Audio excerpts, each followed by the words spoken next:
ভাষা শহীদদের প্রতি শ্রদ্ধা জানাতে সব পথ যেন মিশে গেছে কেন্দ্রীয় শহীদ মিনারে। জনসমুদ্রে পরিণত গোটা শহীদ মিনার এলাকা। এবারে কেন্দ্রীয় শহীদ মিনার প্রাঙ্গণ থেকে যুক্ত আছেন সহকর্মী জহিরুল মোহসান। জহিরুল, শহীদ মিনারে শ্রদ্ধা জানাতে আসা লোকজন কি বলছেন?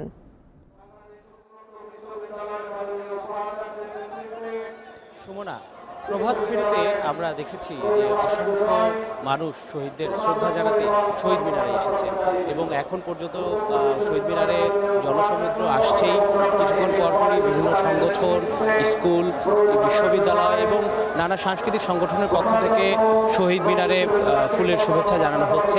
আমরা দেখেছি যে বিভিন্ন দল থেকেও আসলে শহীদ মিনারে ফুলের শুভেচ্ছা জানানো হয়েছে শহীদদের।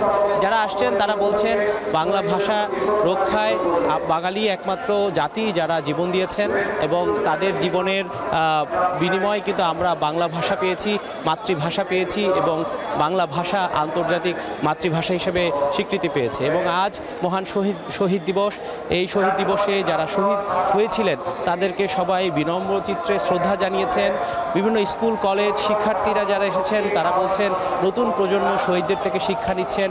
নতুন প্রজন্ম শহীদদের যে আত্মত্যাগ, সেই আত্মত্যাগে বলিয়ান হয়ে তারা সামনের পথ পাড়ি দিতে চান। এবং অনেকে বলছেন যে এই দিবসটি যেমনই দুঃখের তেমনই প্রেরণার, কারণ এই দিবসে আমরা ভাষার জন্য জীবন দিয়েছি, ভাষার জন্য আন্দোলন করেছি এবং এই আন্দোলন আমাদেরকে নানা স্বীকৃতি আদায়ে, নানা সংগ্রামে আসলে আমাদেরকে প্রেরণা জুগিয়েছে এবং এই প্রেরণা যুগে যুগে জাতিকে অনুপ্রাণিত করবে, যুগে যুগে জাতিকে বিভিন্নভাবে বিভিন্ন সংগ্রামে প্রেরণা যোগাবে। আমরা দেখেছি যে এখানে সকল বয়সী মানুষের একটা ঢল নেমেছে। এই ঢলে আমরা দেখেছি যে শহীদ মিনার প্রাঙ্গণ আসলে জনসমুদ্রে পরিণত হয়েছে। পলাশী থেকে শুরু করে একদম শহীদ মিনার পর্যন্ত পলাশী দিয়ে আসলে প্রবেশ পথ এবং ঢাকা মেডিকেলের সামনে দিয়ে আসলে বাহির হচ্ছেন সবাই। এবং যারা শুরুতে আমরা দেখেছি যে বিভিন্ন দলীয়ভাবে এসে শহীদ মিনারে শ্রদ্ধা জানিয়েছে। এখন অনেকে ব্যক্তিগতভাবে, এককভাবে এবং পরিবার নিয়ে আসলে শহীদ মিনারে শহীদদের প্রতি শ্রদ্ধা জানাতে আসছেন। এবং ভাষা শহীদদের যেই আত্মত্যাগ, সেই আত্মত্যাগকে স্মরণ করছেন সবাই এবং তাদের কথা বলছেন এবং তাদের জীবনী থেকে শিক্ষা নেওয়ার কথাও কিন্তু বারবার ঘুরে ফিরে আসছে।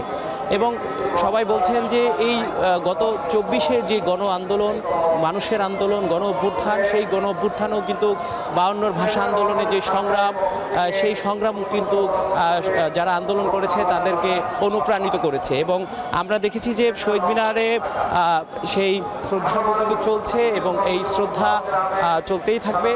আজ ভাষা দিবস, এই ভাষা দিবসের দিনটিতে সবাই স্মরণ করছে শহীদদেরকে এবং সবাই যারা নতুন প্রজন্ম আছেন, পরিবারের সদস্যরা, তরুণ প্রজন্ম এবং যারা ছোট আছেন তাদেরকে ভাষার এই শহীদদের দিবসটি নিয়ে জানাতে কিন্তু শহীদ মিনারে নিয়ে আসছেন।